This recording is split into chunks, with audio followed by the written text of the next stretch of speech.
আজকালকার দিনে এসেও কিছু কিছু মানুষ নিজেদের রূপ নিয়ে পরচর্চা করে। তারা মনে করে তাদের থেকে বিশ্বসুন্দরী মনে হয় আর কেউই নেই।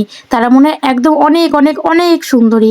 তাই তোমাদেরকে বলি যে এই রূপটা নিয়ে কখনো অহংকার করতে যেও না।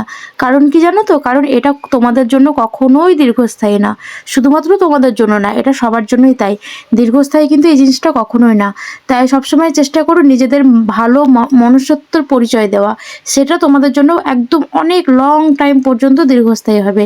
তাই রূপ-টুপ নিয়ে এটা ওটা বলা, এই করা সেই করা, হ্যাঁ ও কালো, ও পরিষ্কার, ও কেমন দেখতে, ওর এই আছে, ওর সেই নেই, এই সবগুলো করো না।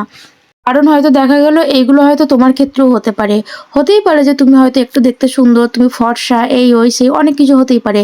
কে বলতে পারে যে তোমার পেটের ছেলে বা মেয়ে সে হয়তো দেখা গেল কুৎসিত হলো বা দেখতে খারাপ হলো, তখন তুমি কি করবে? তাকে কি ফেলে দেবে? না তাকে নিয়ে তুমি পরচর্চা করবে বা তাকে নিয়ে তুমি উল্টোপাল্টা কথা শোনাবে বা উল্টোপাল্টা কথা বলবে। তুমি সেটা বলো তো? হতেই তো পারে, এটা না হওয়ার তো কিছুই নেই। তাই রূপটা নিয়ে কখনোই কাউকে কিছু বলতে যেও না। কারণ তোমার হতেই পারে রূপ আছে, কিন্তু অন্যজনের নাই থাকতে পারে। তোমার ফ্যামিলি প্রত্যেকে দেখো না তাদের কি আদৌ রূপ আছে? ভগবান সবাইকে সমস্ত ক্ষমতা দিয়ে পাঠায় না। কারোর হয়তো রূপ দেয়, কারোর হয়তো গুণ দেয়। তাই আমি মনে করি যে রূপ না থাকলেও হয়, কিন্তু গুণ না থাকলে একদমই চলে না।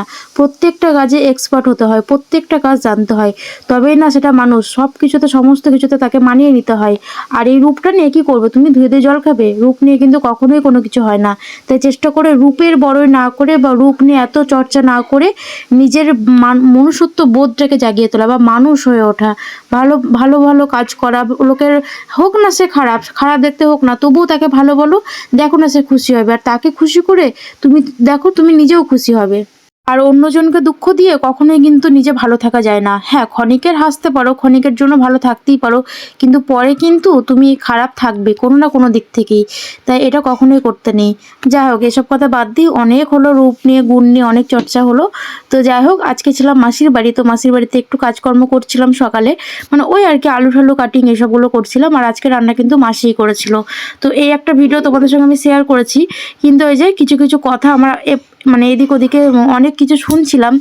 তাই ভাবলাম যে এই ভিডিওটার মাধ্যমে সেই সমস্ত কথাগুলো তোমাদের সঙ্গে শেয়ার করি।